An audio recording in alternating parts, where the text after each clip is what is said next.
I am your cousin Bobby, and before we start tonight, I'm going to recap what happened in the past few episodes for the next 45 minutes. So first we watched... Bobby, no!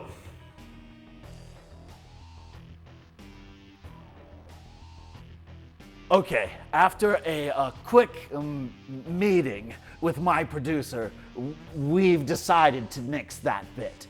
But if you loved the sound of an extended recap over the course of this episode, then you're going to love our movie tonight. The Robot versus the Aztec Mummy. The third chapter in the Aztec Mummy trilogy, this film spends 45 minutes of its 65-minute runtime recapping the events of the previous two films.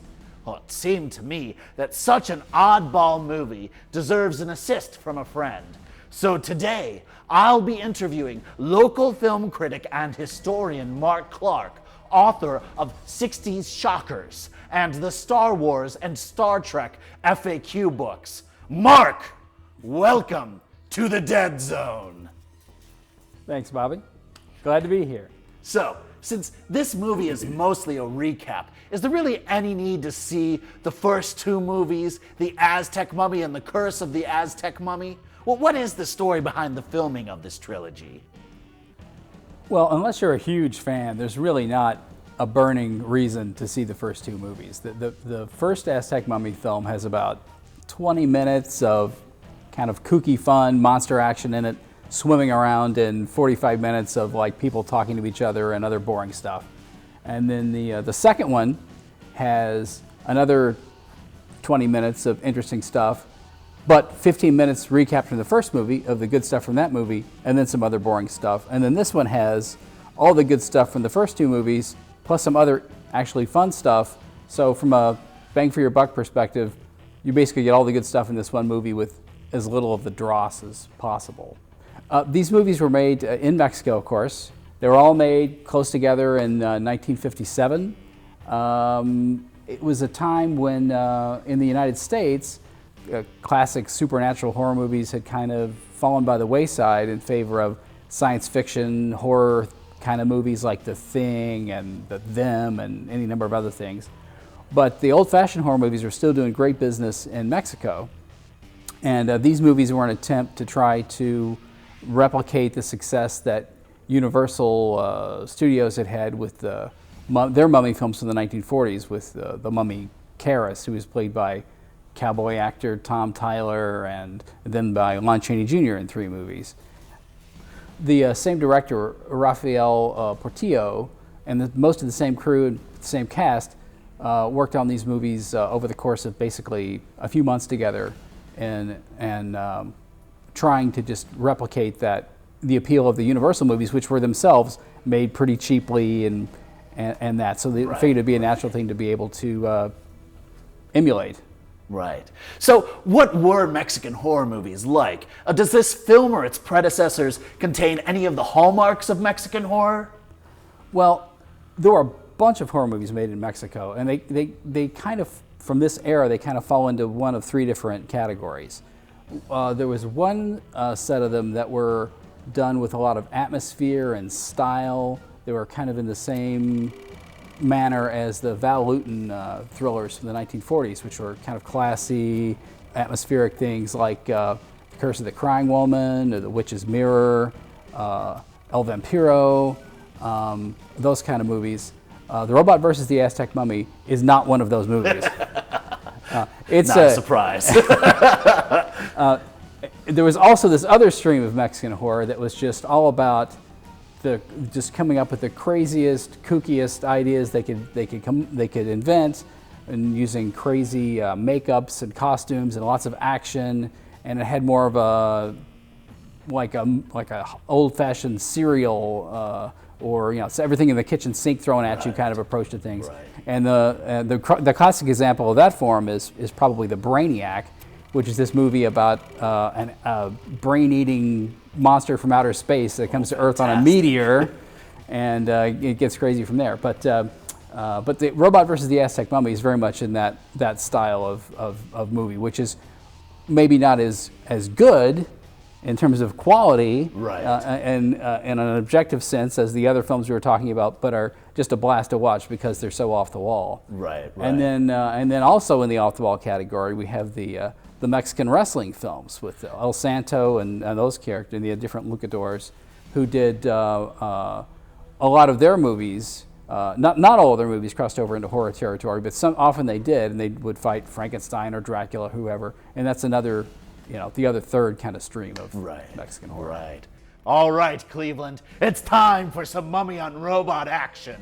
We'll be back with Mark at the first break, but in the meantime, grab a nice brandy and take notes so you can explain the entire thing to your friends later, and prepare yourself for The Robot versus the Aztec Mummy.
Penetrate the mysteries of the great beyond.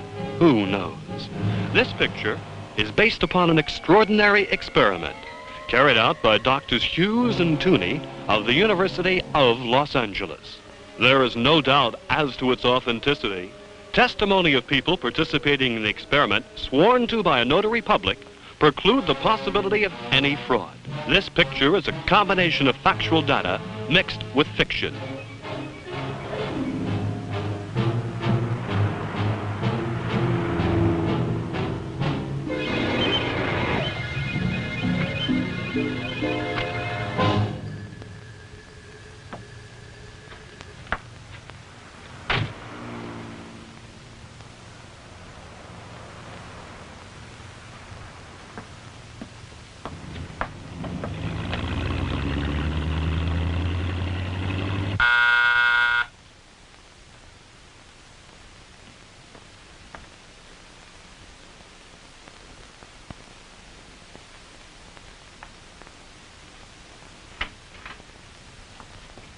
Good evening. Good evening. Good evening. Good evening, sir. Dr. Diaz, Dr. Esther, what a pleasure to have you here. The pleasure is all ours. I hope you're feeling well. Very well, thank you. And you? The same old laborers, always working. Trying to find new ways to help patients die painlessly. Please don't choke. But won't you come in? My husband is in there waiting for you. Good evening, gentlemen. I'm most grateful to you for having taken the trouble to come to my home this evening. It's no trouble, Doctor. We're delighted. Who'd complain at having the opportunity of visiting with such a beautiful young lady as your wife, Flora? Flatterer.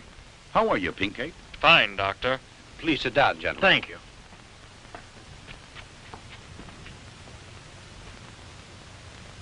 Dr. Diaz, Dr. Esther, I've taken the liberty of calling you here because I think it's time I revealed something very serious. Let's hear it, then.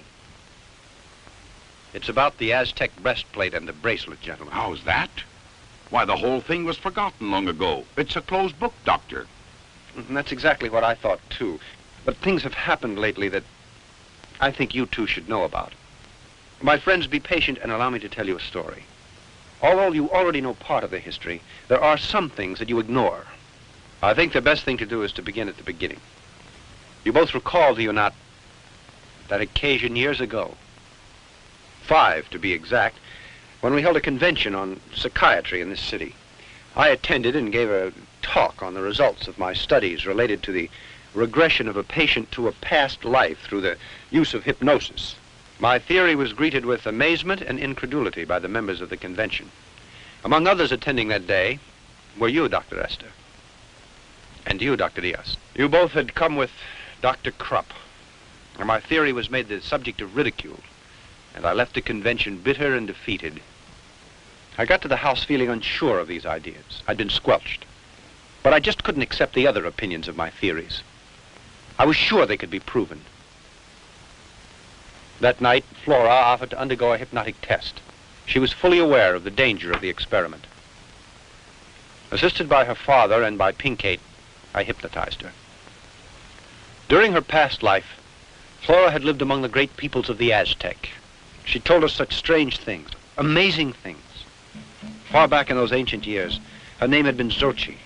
She was deeply in love with a brave and high-born warrior called Popoca. Their love was so strong that it would not answer to reason. So they decided to run away, even though it was her sacred duty to preserve her maidenhood and be sacrificed to the god Tecatlicopa. But they were discovered by the tribal priests.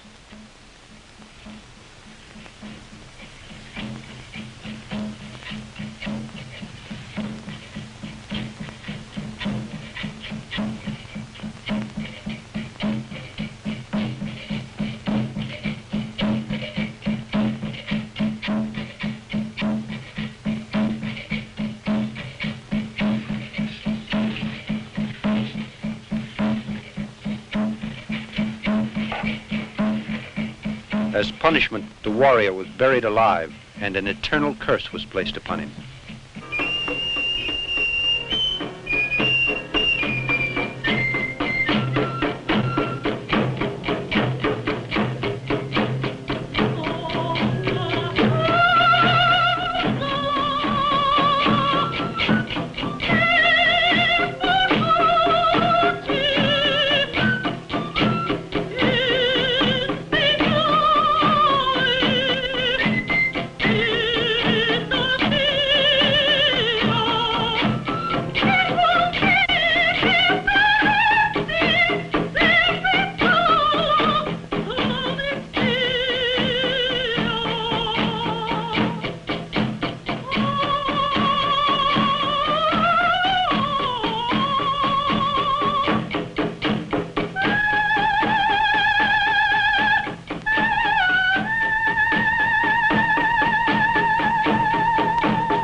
Kaki popokaki.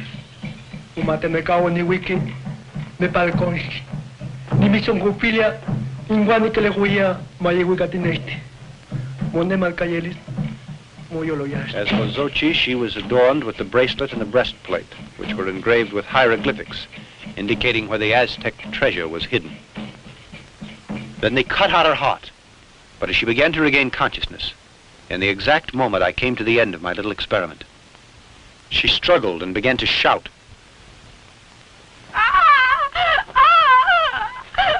Flora had a terrible attack of some kind, and her blood pressure dropped to such an extent that we were afraid she might die. But a couple of weeks later, we discovered that Dr. Krupp, a man who had suddenly become a dangerous criminal in the underworld, had been there spying during my experiment.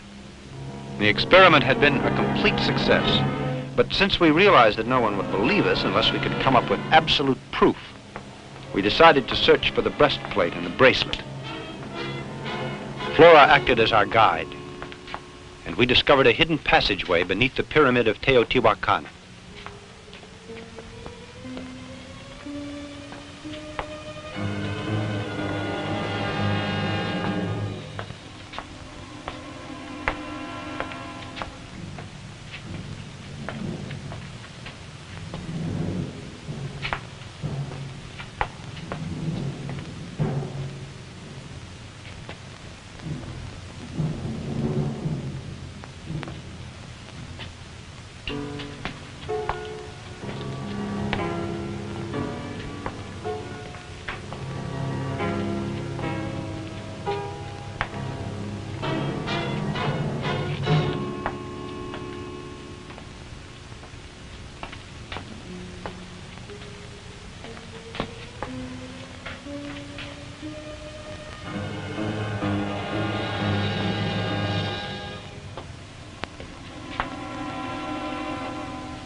Professor, I think we're up against a dead end. It can't be possible.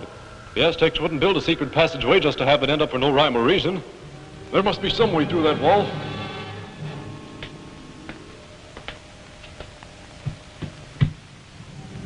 Professor, it sounds hollow. But it's so thick that it's senseless to try to break through.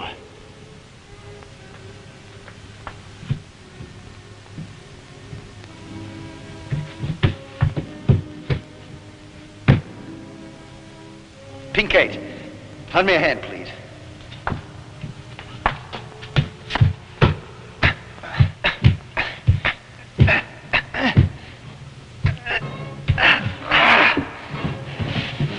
Flora, come on.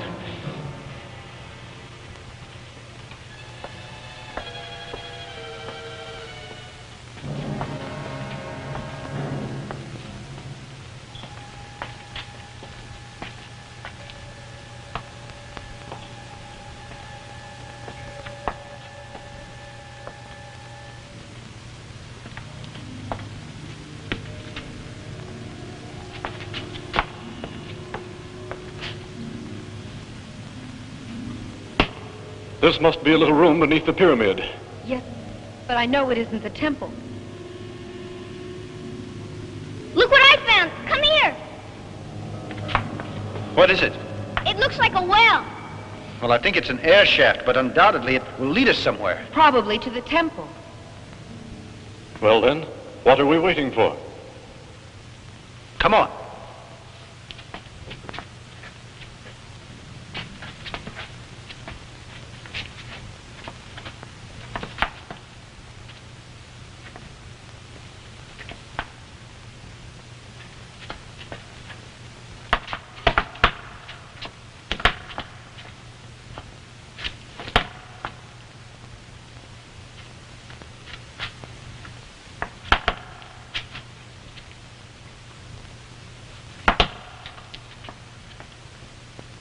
After descending several flights of stairs, we suddenly encountered the hair-raising face of the god Tezcatlipoca. We had reached the lower temple and the Aztec tomb that Flora had mentioned.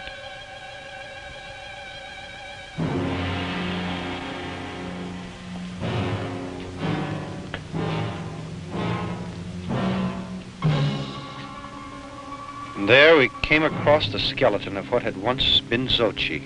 On the chest lay the solid gold breastplate. Xochi, this is horrible to think I was she.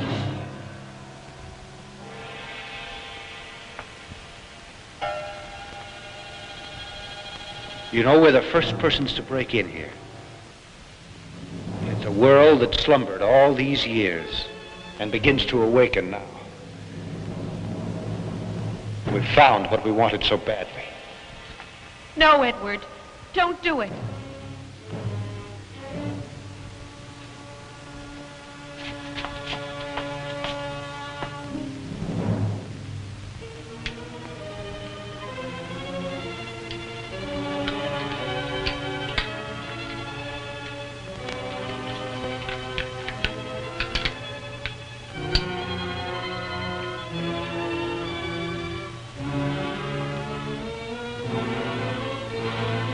Now at last I'll be able to demonstrate this to my colleagues and prove my theory. It's simply amazing.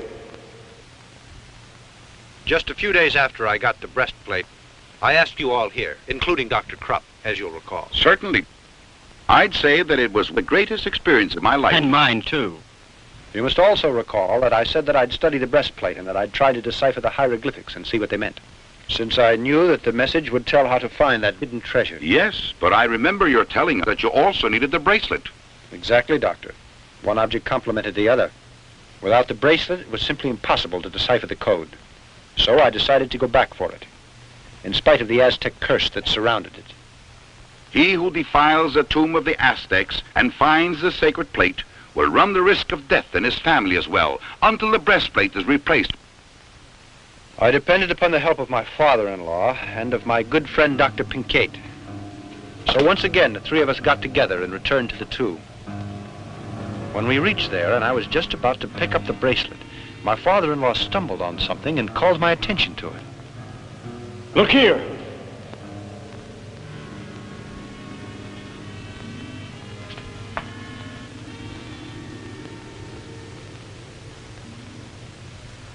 Look there. Doesn't that grave belong to Popoca?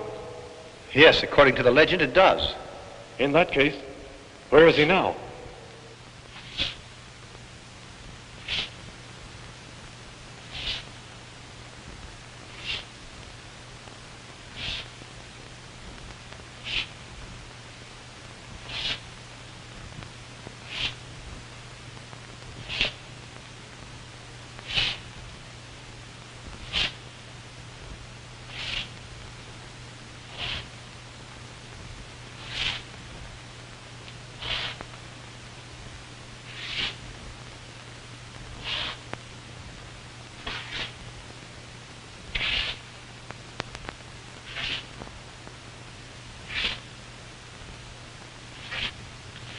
We heard a strange shuffling noise that was coming in our direction.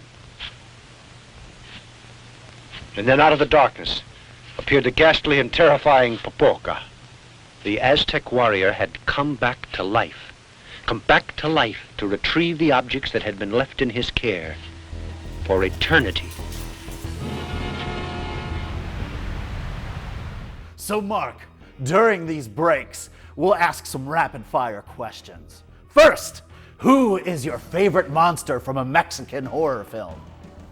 Got to be the Brainiac. Oh, yeah. Has to be you have the nose, the tongue. The tongue sucks the brains right out of your head. Oh, so good, so good. We'll be right back.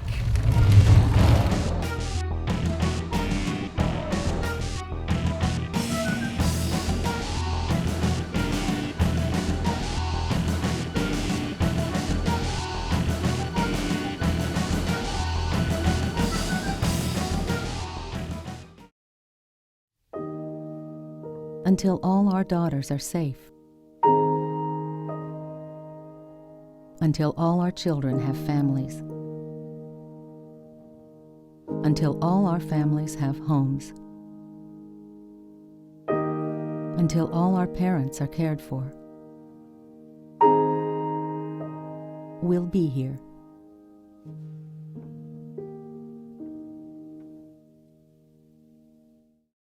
Take a look under your bed.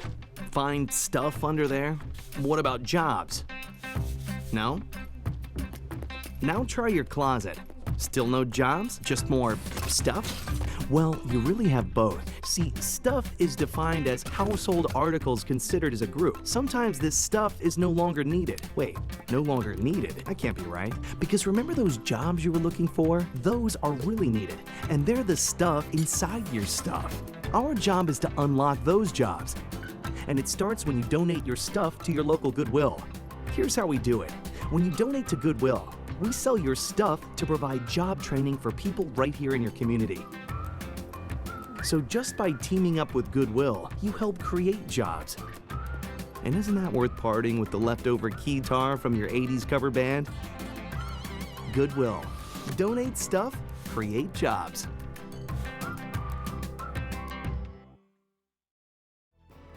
Hi, I'm Mayor Frank Jackson.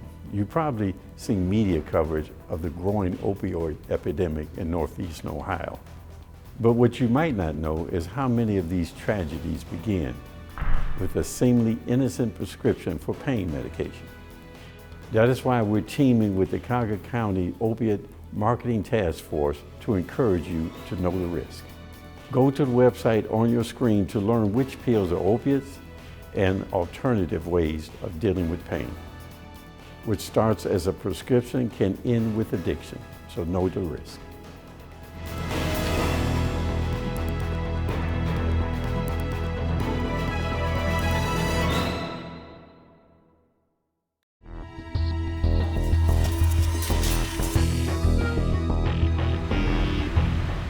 All right, now, favorite luchador to appear in a Mexican film? Gotta be El Santo. Oh, of course, Hidalgo, Mexico's best.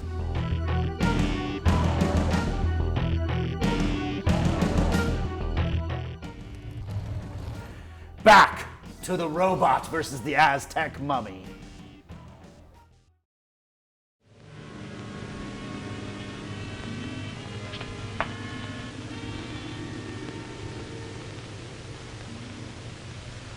Look there, doesn't that grave belong to Popoca?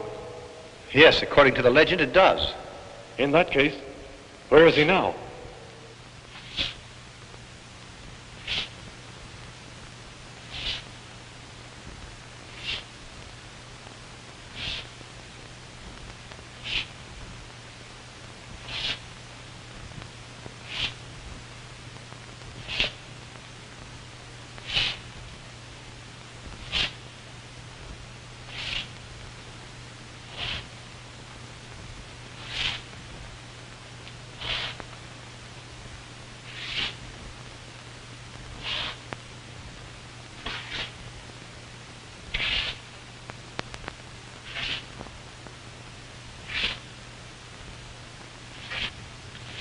We heard a strange shuffling noise that was coming in our direction.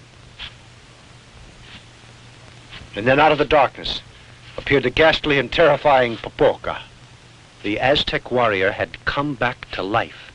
Come back to life to retrieve the objects that had been left in his care for eternity.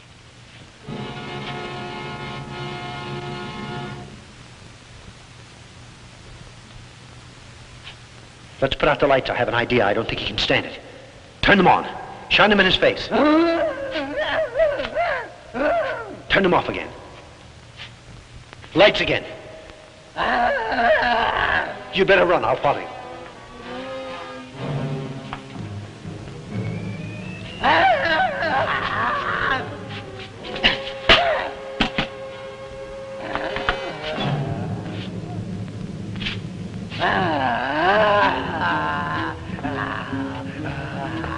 PK! Professor, help me! Whoa, pull me faster!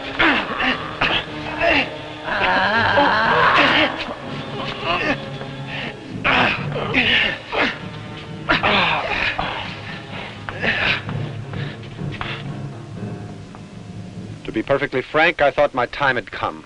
If it hadn't been for my friends, I'd have been torn to pieces. It's incredible. A mummy comes back to life after hundreds of years in a sepulcher. Dr. Diaz, you have my word of honor that the story I have been telling is the truth.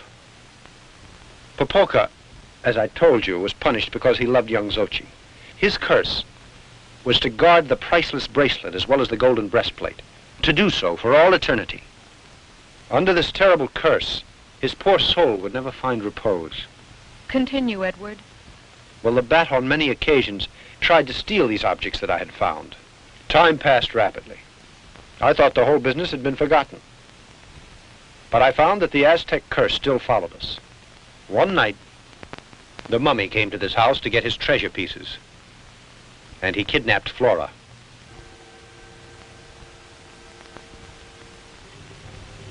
He tied her to the sacrificial stone where the skeleton of Xochi had lain for centuries, and placed the bracelet and the breastplate on her. Obviously, the mummy intended to make history repeat itself. He was going to cut out Flora's heart and offer it to the god Tecatlicopa. The three of us rushed to the pyramid to try to rescue Flora, and we stood transfixed for a moment at the scene we saw. The mummy was standing next to the stone. He was holding a knife high in his right hand. I jumped to the floor and luckily was able to hit the blade with a bullet. It lunged at me, and its enormous hands got hold of my throat. Life was leaving me rapidly when Flora's father suddenly held a cross up in front of its face. With this, he was able to hold the mummy at bay while we freed Flora.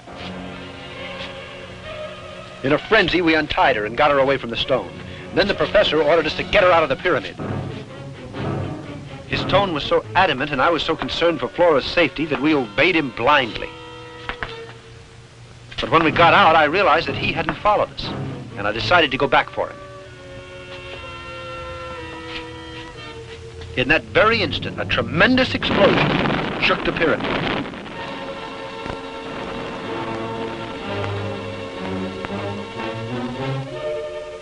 The professor had given up his life in order to save ours.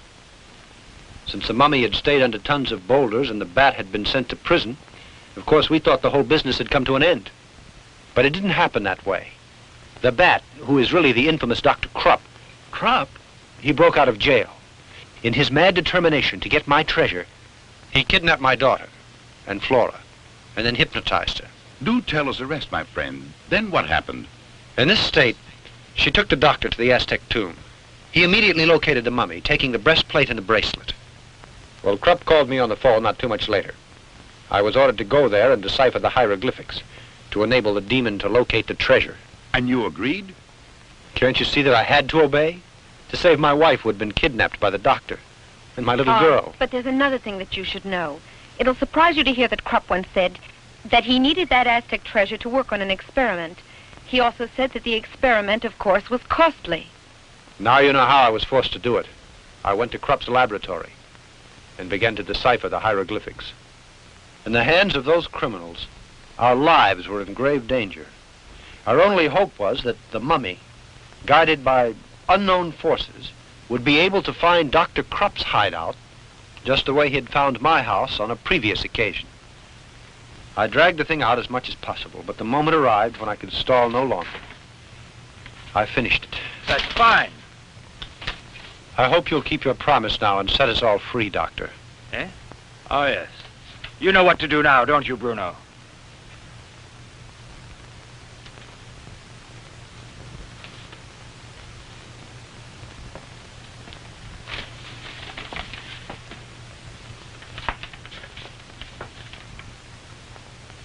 Just what are you going to do? Murder us? What do you think? You unscrupulous pig!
realized who the criminals were and settled accounts with them.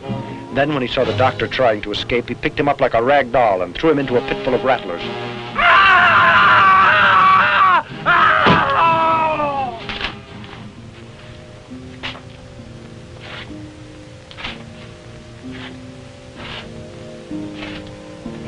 Afterwards, with the breastplate and the bracelet in his hand, he slowly shuffled away into the darkness and soon was lost from sight. I'll never forget the strong affection I had for Flora's father. Such a kind man whose intelligent advice brought about our salvation. And the mummy went back to the pyramid? No. The explosion destroyed his temple. He had no reason to go there. In that case, can't you tell us where he is? Permit me to continue. All these tragic happenings couldn't go unattended. So I went to the police, and they heard the whole story. Then I returned to Krupp's hideout, accompanied by the chief of police and a couple of his men. You can imagine our surprise when we discovered the place was completely empty.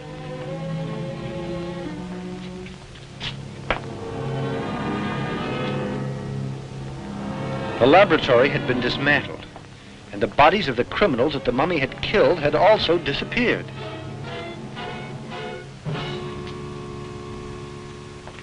Continuing our search, we hurried to the snake pit. I was awestruck when I realized that the body of Dr. Krupp was no longer down there.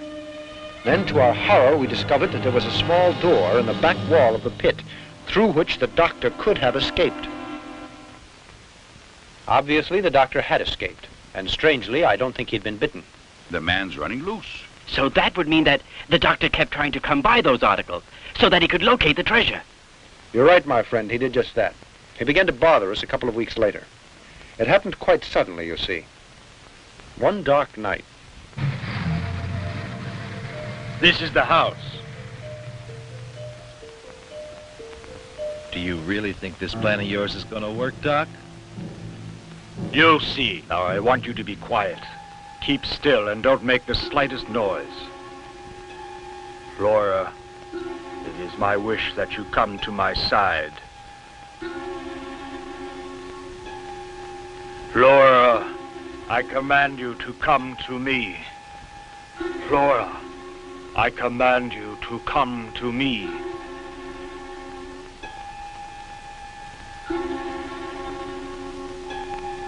Flora, are you listening? Come here to me.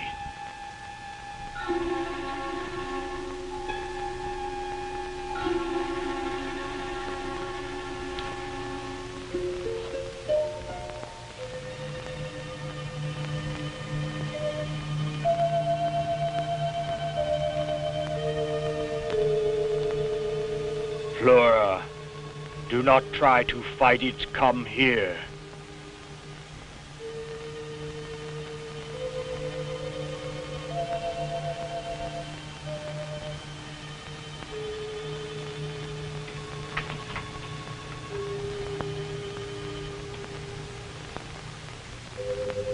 Flora, do not try to fight it. Come here.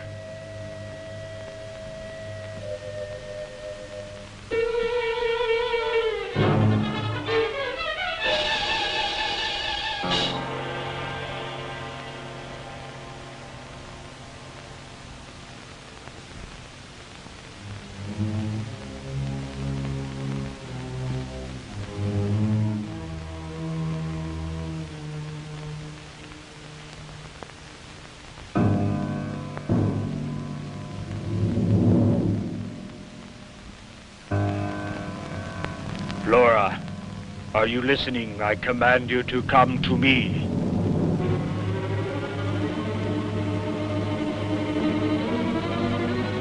Flora, you ought to do as I command. Come here.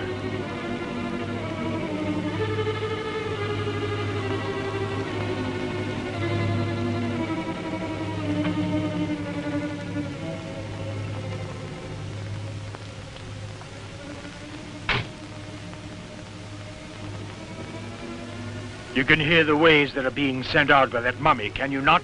I know well that you're able to lead us to him. Yes, I can. Then tell us, where is Pepoka? In the ancient cemetery. Come with me.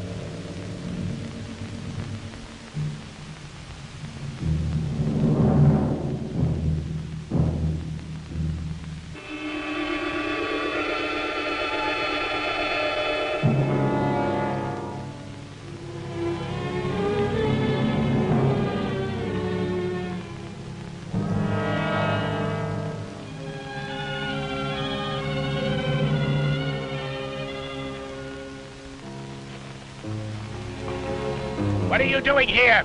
Answer me! What are you doing here? Come now, Flora. Come on, we must hurry.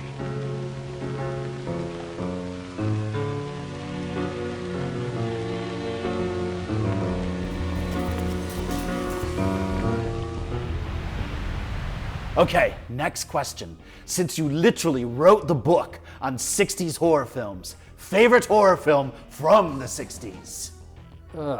Just one? Mm-hmm.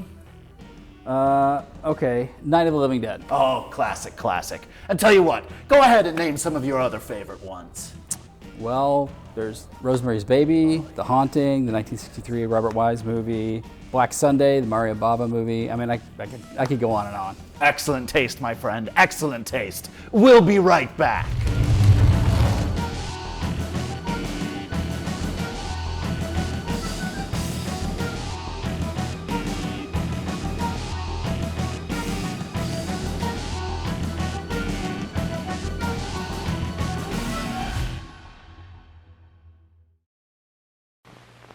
Here is a message from the United States Post Office.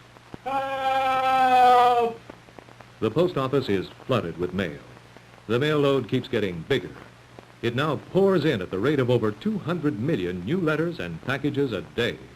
Just sorting this avalanche of mail takes longer and longer and can slow up mail delivery, your mail. That's why zip code was created. When you add zip code to the address, postal workers can sort the mail far more quickly and efficiently. And the post office can use its new electronic machines that read zip numbers and sort mail with space-age speed. So add zip code to every mailing address. If you don't know the right zip, call your post office or look it up in their zip directory. Include your own zip code in your return address. That makes it easy for others to zip mail to you. Remember, mail moves the country, and zip code moves the mail.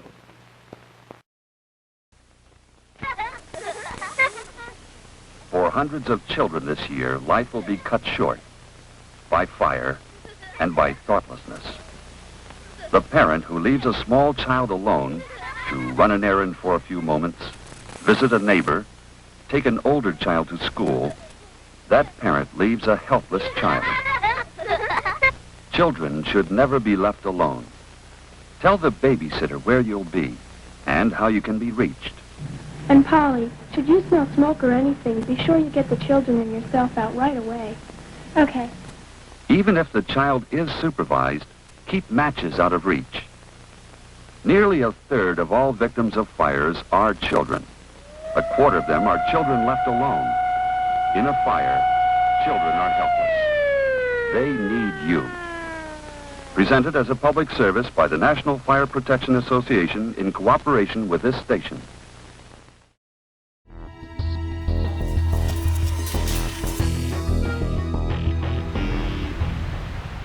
Okay, favorite horror movie of all time? Just one? Come on, gun to your head. Mine's Creepshow. Is that so hard? I know a guy that worked on Creepshow. Oh, fantastic. Okay, today I'm gonna say Island of Lost Souls. Ah, yes. I'm old school. Yeah. Are we not men? Yeah, indeed. Ask me tomorrow, I'll give you a different answer. Oh, probably. Not the same here. It's Creepshow forever for me. All right, let's see how the recap is going. Back to the robot versus the Aztec mummy.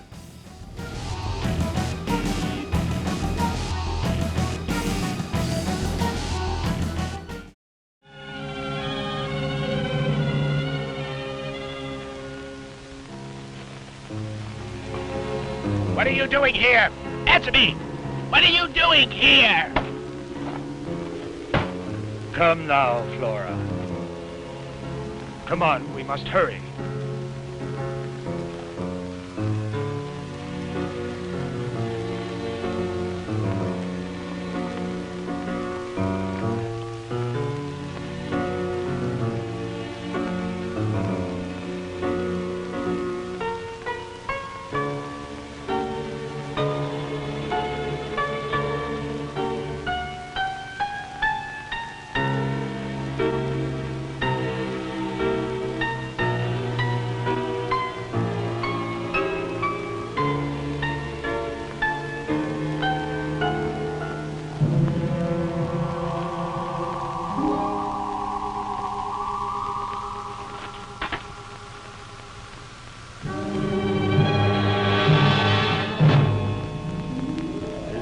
place?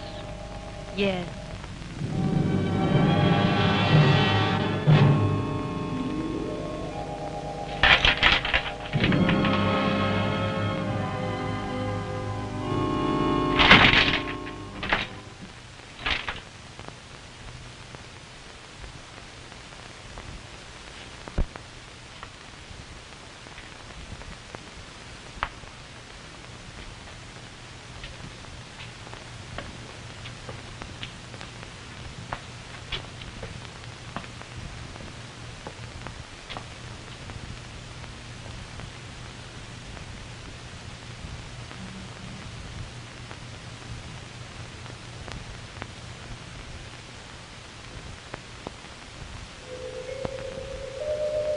You devil.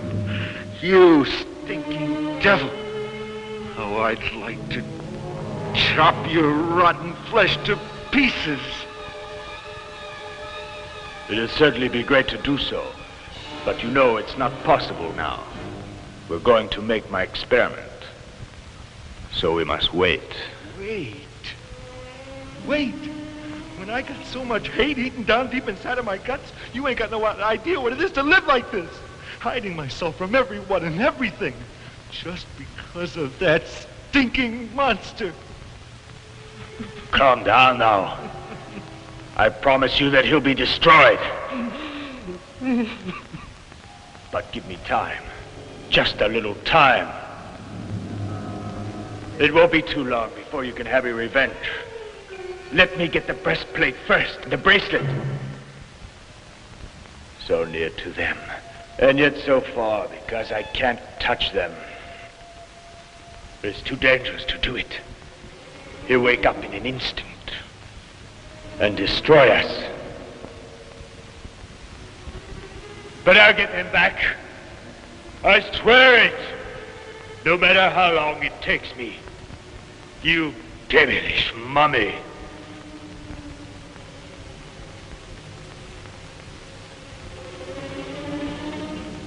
Come on, we better go now.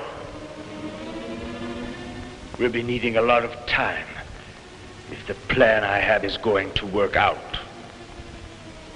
Anything you say. Come, Flora.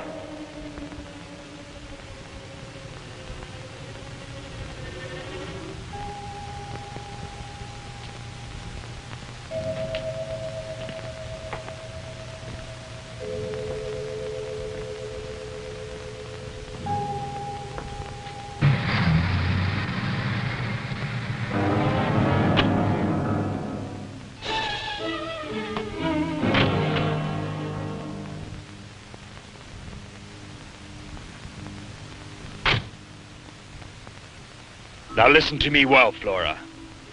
You'll go up to your room, and you'll go to sleep. And when you awaken, you'll act quite normally. And you won't recall a thing. Do you understand? You won't recall a thing. Now walk. Go on. Go on.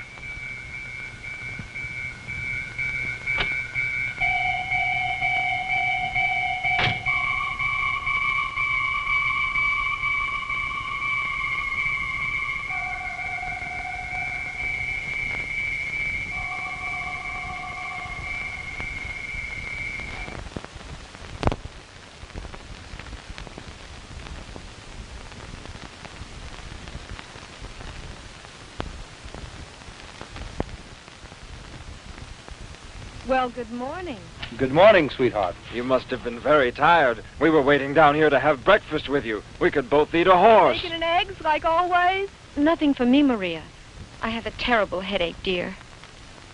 What's that you've got on your gown? It's all dirty. That's funny. You've been down in the cellar. No, sweetheart. I don't know. But look at your slippers. They're all muddy. Now, come on. What have you been up to? Nothing. It's funny. These are new slippers. I just bought them. And now they're dirty. I think you went out last night. No.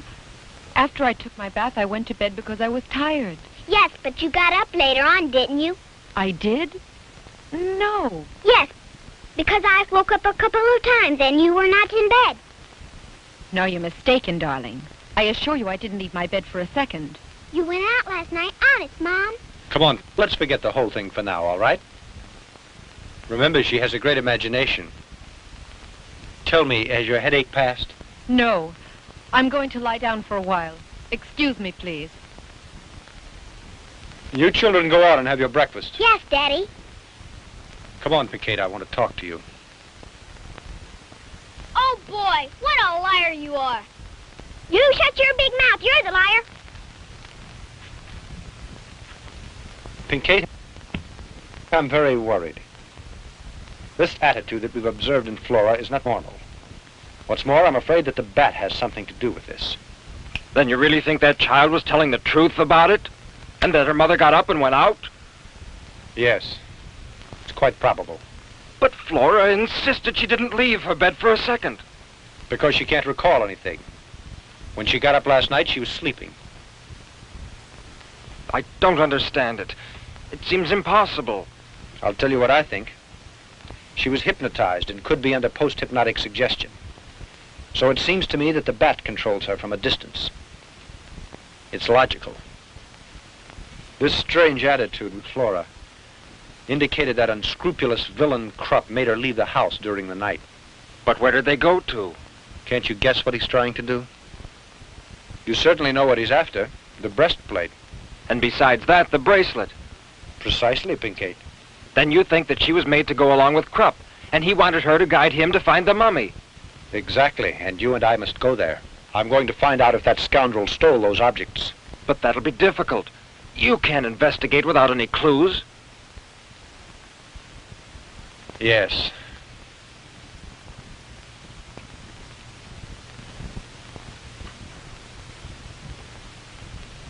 Listen to me a second. Suppose we took her slippers to the laboratory to have that mud analyzed. That could help us, don't you think? Yes, that might just be the solution. We'll take them, but I don't think she should find out. We'd better do it all in secret. Come on.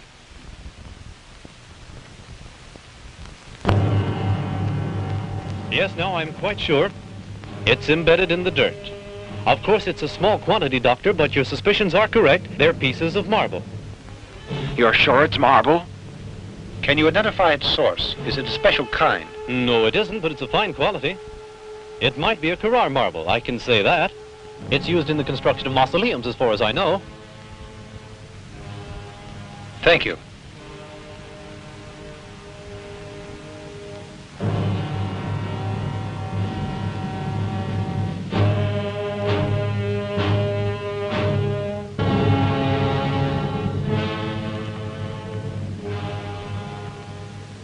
This is the last cemetery. We've seen all the others. If we don't find anything here, we'd better forget about it. Hello there! Good evening. Tell me, are you the watchman here? Yes, sir. Anything I can do for you? Oh, yes. We'd like to ask you a few questions.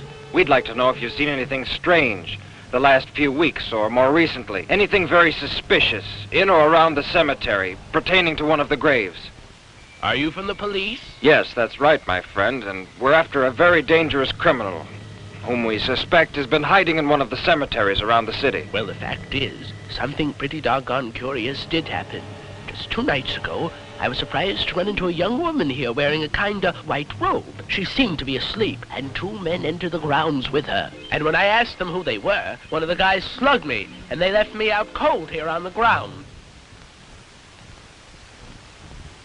Then we'll be taking a look around the grounds. You can do anything you want. Anything you want. You see, I was right. At last we're on the trail. Now the tough part is yet to come, because we've got to walk around till we find the mummy. Look, we'd better separate now. Go that way, Pinkate. I'll go over there. Go on.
Come on.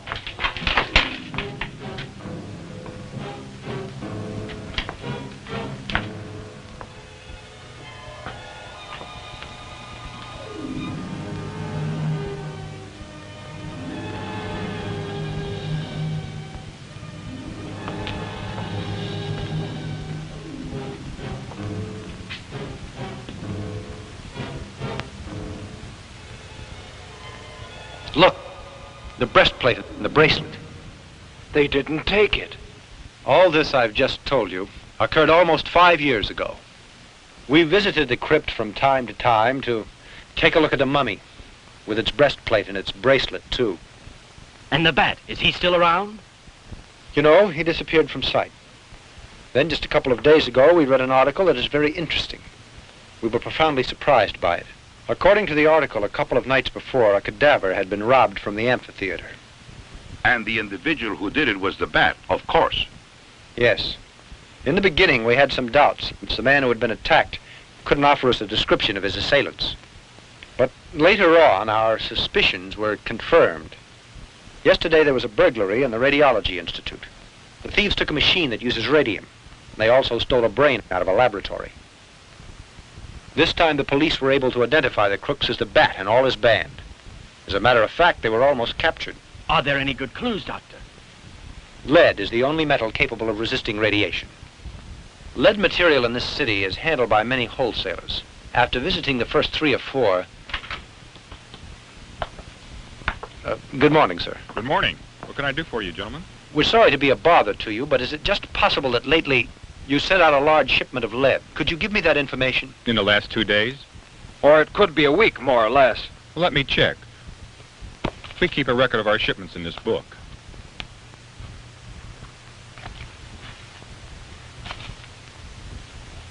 Yes, here it is. Exactly 5 days ago, we made delivery of 20 plates of lead shielding 4 inches in width to number 22 Shade Street. Many thanks. You're welcome. After investigating for days, at last we got the address. I think that Bat had made his hideout there, or his laboratory. Well, I don't see why this thieving Dr. Krupp would go to the effort of stealing radium, a complete human brain, and also the body of some man. Do you recall that the Bat once told Flora that he was working on a new experiment? I think that is the explanation. It's possible. But there's no doubt that Dr. Krupp and his criminals are planning to cause trouble. Certainly, that's also my opinion. Now, I'll tell you why I called you here tonight, gentlemen. Because you both are scientists, and you'll be able to combat the situation. Just in case we end up being murdered. You mean to say you two are thinking of going there without taking the police along? Yes, because you see, we're still not sure that that's the Bat's laboratory. And the police still don't have much faith in us because of what happened before. Flora, in case we're not back here at the house by 3 in the morning, I'm leaving it up to you to call the police. Edward.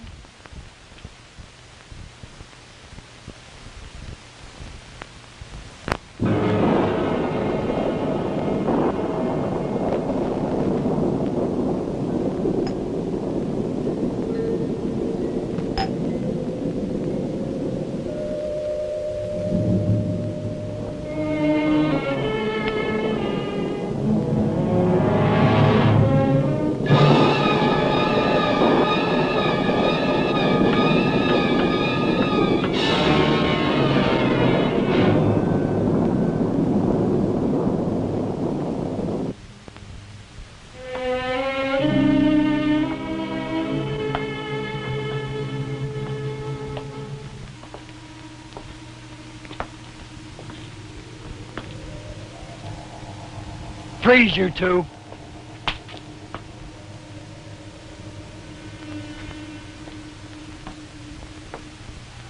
Dr. Armada. What a pleasant surprise.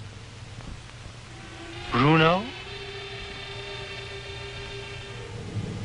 A souvenir of the mummy. The boss is going to be very happy to say hello to you two again. Come along.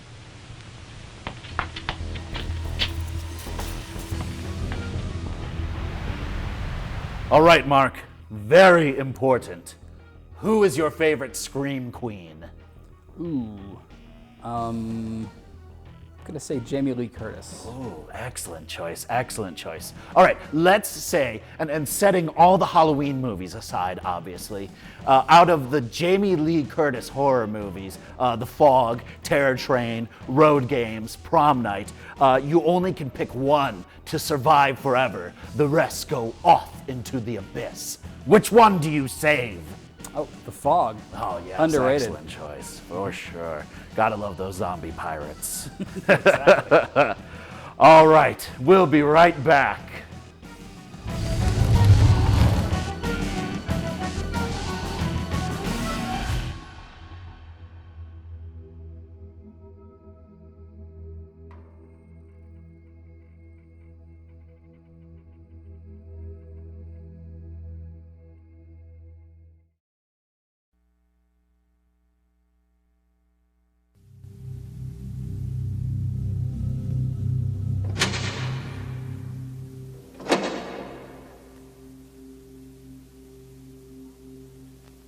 A lot of drug abuse messages are full of statistics.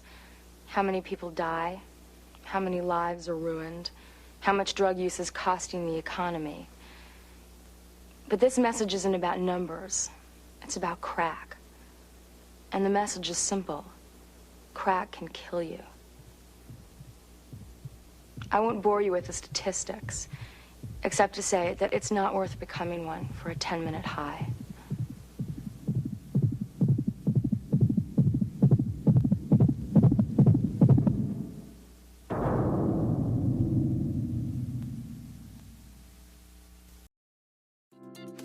Need food? We can help. The Greater Cleveland Food Bank's Benefits Outreach Department works within the community to help individuals locate food and apply for SNAP and other public benefits. Weekdays, our help center accepts phone calls from 7 a.m. to 6 p.m. and walk-ins from 8 a.m. to 5 p.m. Call 216-738-2067 or stop in our facility at 15500 South Waterloo Road. Our benefits outreach counselors are out in the community every day assisting with benefit enrollment and connecting the community to vital resources. Keep your eye out for our food truck, providing free, fresh produce and SNAP enrollment in the community. For more information, visit www.greaterclevelandfoodbank.org/gethelp.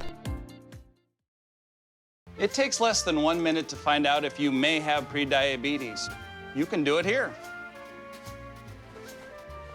But you probably won't. You're busy. Kids, work, show coming back in 48 seconds. So let's do this now. Hold up one finger if you're a man, women, 0. 3 more fingers if you're over 60, 2 over 50, 1 over 40. If you're not sure, keep in mind you're sitting on a couch right now, so 1 more finger if you're not very active. 1 finger if yes, 0 if no. 1 yes, 0 no. Next, find the body type that looks most like you and hold up that many fingers while I look around awkwardly. And that's it. If you're holding up 5 fingers or more, you probably have prediabetes. Sorry to be so blunt, but hey, you're busy. Just go to the site.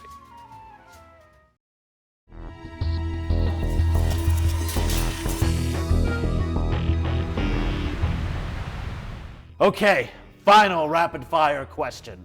You are facing an entire horde of Aztec mummies. Which horror hero do you choose to have by your side? I think I got to go with Ash from the Evil Dead, especially if he's got that chainsaw thing on his hand. He can cut off entire horde of them, entire untold millions. I believe that we are finally due for the match of the century. Back to the robot versus the Aztec mummy.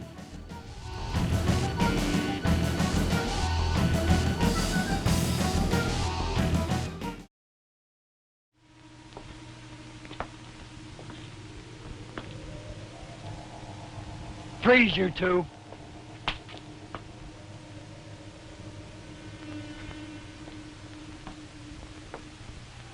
Dr. Armada. What a pleasant surprise. Bruno? A souvenir of the mummy. The boss is going to be very happy to say hello to you two again. Come along.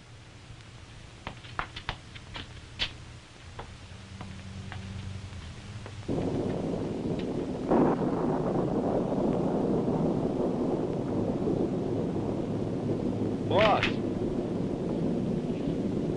Look what I found out in front.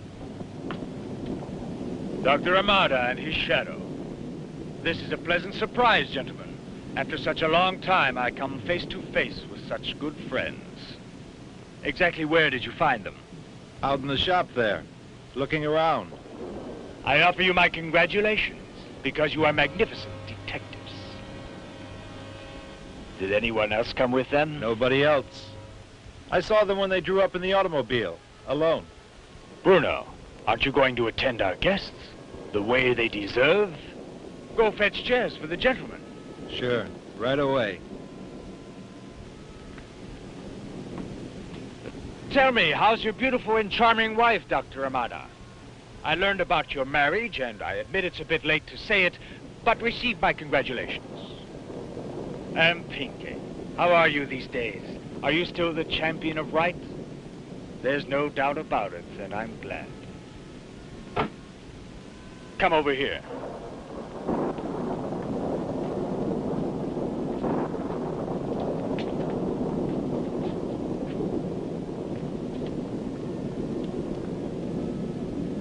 Who would have thought that you'd be here at the moment to witness this? Because you're about to see something that will astonish you, truly unbelievable. When you feast your eyes on this, I don't doubt that you'll be amazed, Doctor, and you'll be the first to congratulate me. Frankly, I'm happy that you came here to visit us, Dr. Amada. You're a man who is basically an intellectual, and that's why you'll be able to understand the greatness of my invention. I think you remember that time we met. Since then, I've worked day and night without resting for a minute. And during all that hectic time, I explored powers that no one else knows. All those great mysteries, the very basis of creation. Then that means that you defy all the limits that were put down by God. There are certain secrets that we could explore and discover rapidly. And that's why it's such a shame that fear impedes us so, Dr. Amada. You're completely mad and ignorant also.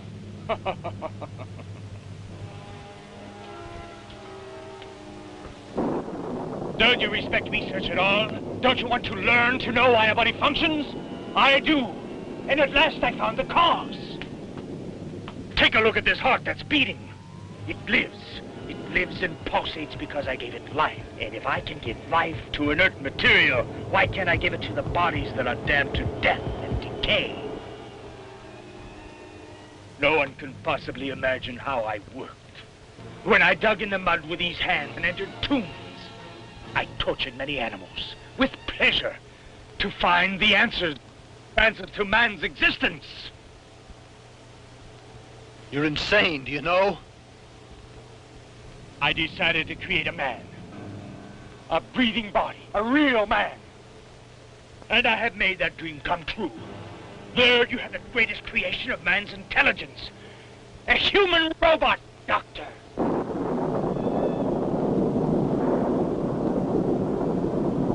Tonight I'm going to find out. Tonight I'm going to put it to the supreme test. I'll activate the creature. But this is monstrous, Doctor. If it lives, then my triumph will be complete, Dr. Amada. Because I'll get the treasure, and I'll be rich. This thing I created has enormous power, and you'll watch it. Now then, life for the robot. Doctor, watch this.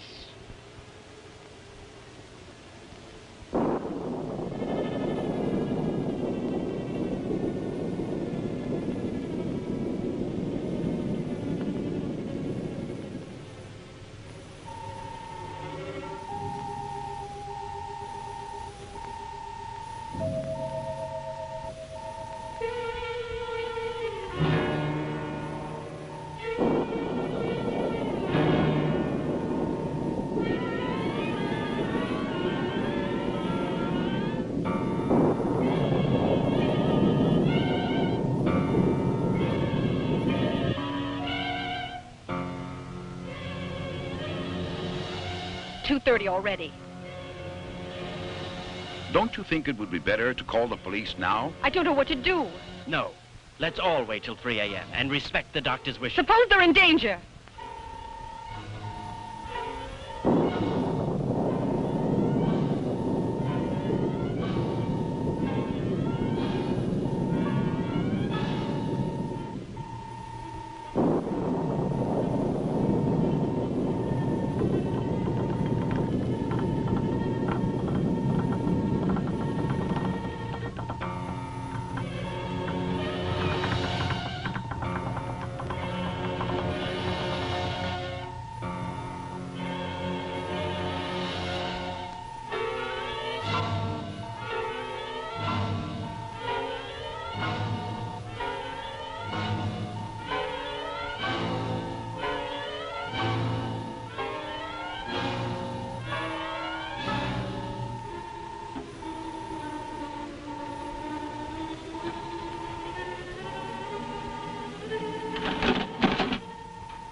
Oh, this is great, Doctor! The greatest invention!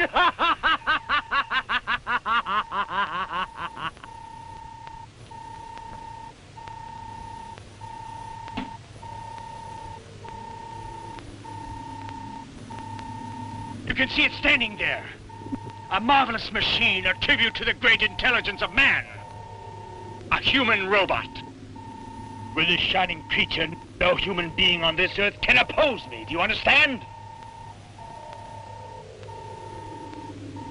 Do you know what could have happened to you right now? Had I not diminished the electric force, the current that makes him move, and that is contained in this apparatus?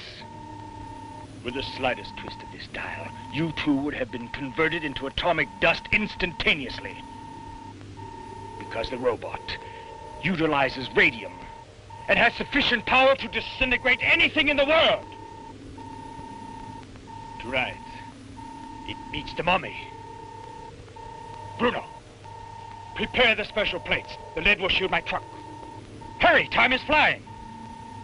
Tonight, my robot has to make a visit, you know, in a certain cemetery. What time is it? 10 minutes to 3. I told you there's no time to lose, Bruno. Hurry, get going!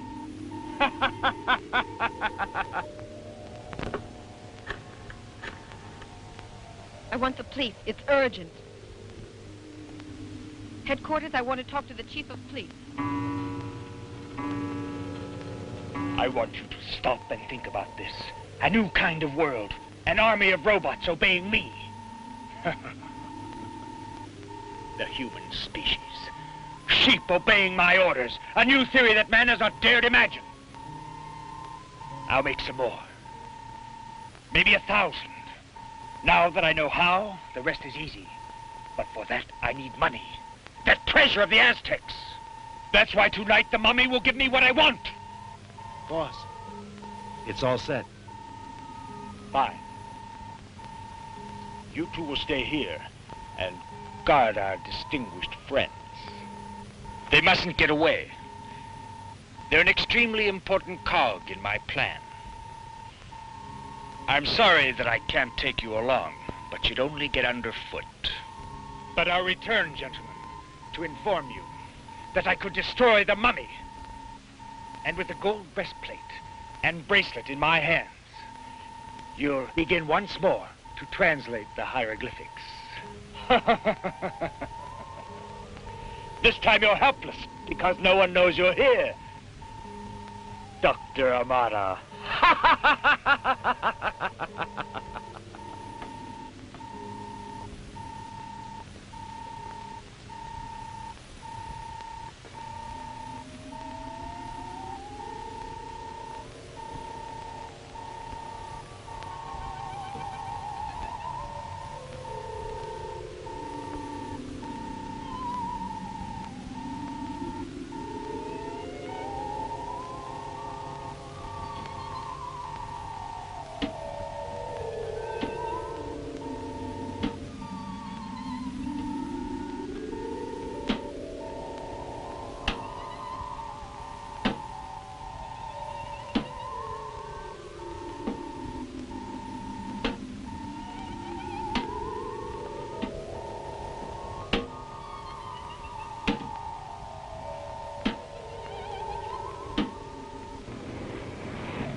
Let's hurry. I'm afraid for their lives.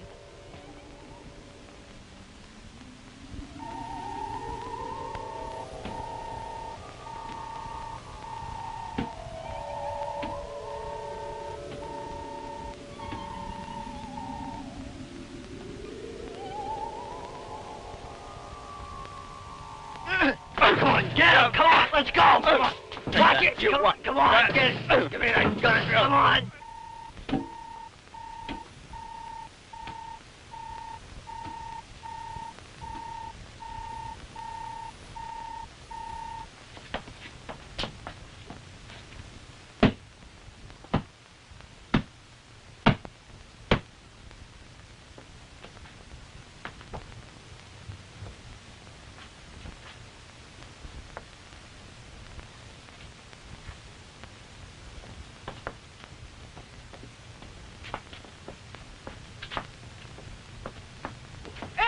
Flora.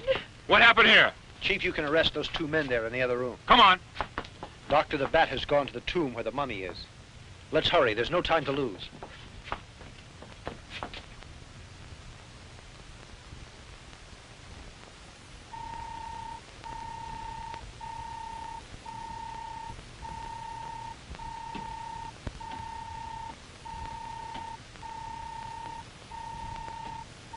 What's that?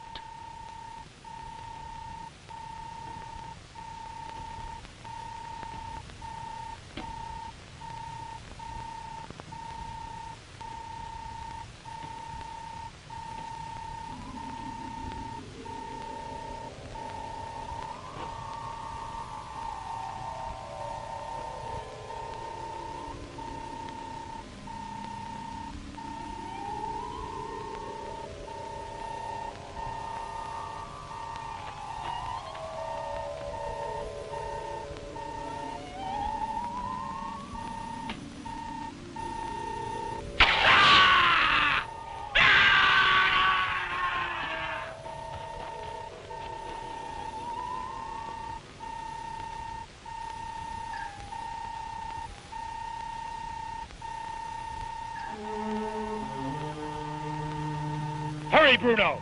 Take the breastplate and bracelet off of him. Yes.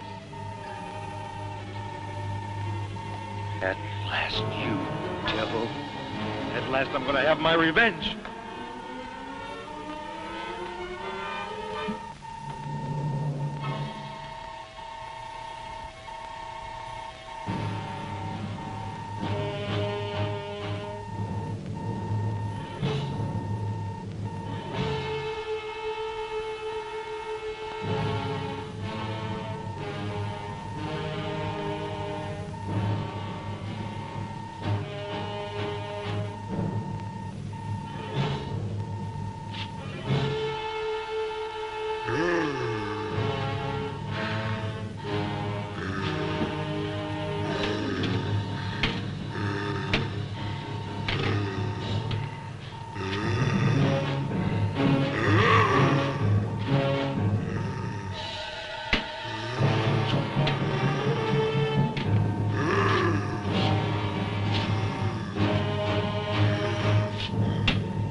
Popoka, in memory of the great love that once existed between us, stop all this death and destruction. Take these objects that are yours to guard and go back to the grave of our ancestors, where we should never have interrupted your eternal sleep.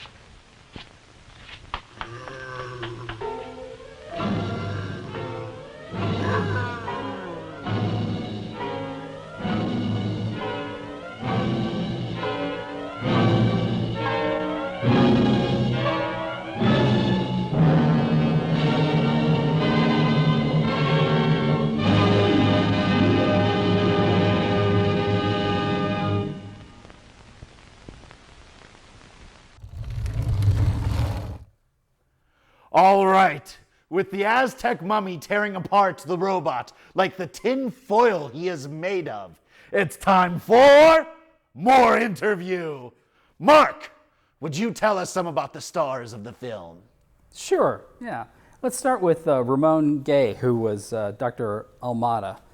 He was born in Mexico City in 1917 and was a major star during the golden age of Mexican cinema. He appeared in more than 90 movies. And unfortunately, though, his career and his life ended a few years after this movie was made because he got involved in a romantic dispute over the affections of an actress named Evangelina Elizondo and was murdered. Another interesting thing about him is that through the magic of stock footage, he appears in a movie called Face of the Screaming Werewolf, which was cobbled together by hack producer Jerry Warren in the 1960s, using footage from the first Aztec mummy movie, as well as a different Mexican horror film called House of Terror. The interesting thing about that is House of Terror featured Lon Chaney Jr., so he shows up in Face of the Screaming Werewolf. And of course, Lon Chaney Jr. played the mummy Karis, who they were trying to copy off of and emulate when they made the Aztec mummy movies. Right, so just recycling footage all over the place here. Okay, now how about some dirt on K. Gordon Murray, the distributor of these three films, the U.S. distributor of these three films? Well, most of us who know these movies know them because of K. Gordon Murray. He took a bunch of, bought up a bunch of these Mexican horror films in the late 60s and early 1970s, dubbed them into English, and released them directly to television in the United States. It was a time when finding programming for local TV stations was difficult. The networks provided a certain number of hours of programming a day, and then lots of stations just had to fill time running old movies. So it was a big market for that sort of thing. And he imported lots of those movies. The dubbing wasn't always the best. They kind of were on the level of like the American version of a Toho Godzilla movie or something. Right. But he didn't mess with the movies that much, and so we're grateful that he did that. He also imported a lot of these oddball Mexican kids movies with like Puss in Boots and Little Red Riding Hood, and which were, if anything, even weirder than the horror movies. Oh my goodness. His most successful film was this 1960 Mexican film called Santa Claus, which is truly bizarre. If you've not seen that, you should check out. Right. Oh my goodness. Murray himself was a character. He was born in Bloomington, Illinois, in 1922, and at that time, a lot of circus people wintered in Bloomington for some reason.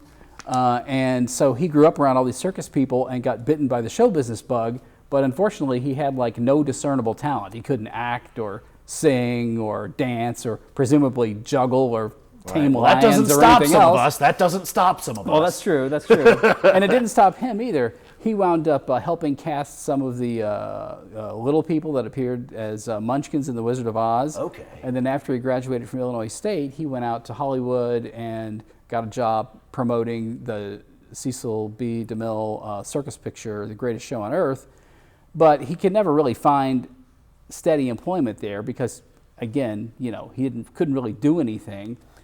So eventually he moved to Miami, which is where he got into he got the idea of importing these movies and packaging them for TV, and he made a lot of money at that. But unfortunately, he didn't keep up with his taxes, and so the IRS came after him and confiscated his films and prevented them from being shown for a while. And while he was in the middle of all this, he had a heart attack and died in 1979. Oof. Ugh. So, is there any relation between this movie we showed tonight and the Wrestling Women versus the Aztec Mummy? Well, that movie was made about 7 years after this one. It was scripted by a guy named Guillermo Calderon, who's the same guy who wrote the 3 Aztec Mummy movies, including the one we're watching tonight. But the Mummy has a different name, and so theoretically it's not related to this series. It actually plays more like a parody of these movies, which is kind of weird because this movie doesn't take itself that seriously in the first place. Right. Can't parody a parody, doesn't work out. All right, so final question, Mark. What are some Mexican horror films you would recommend? Oh, well, I mean, I've already mentioned Curse of the Crying Woman, which I really enjoy, and the Brainiac, which absolutely has to be, seen to be, believed. But then, since this era of Mexican horror movies, there's been lots more made down there.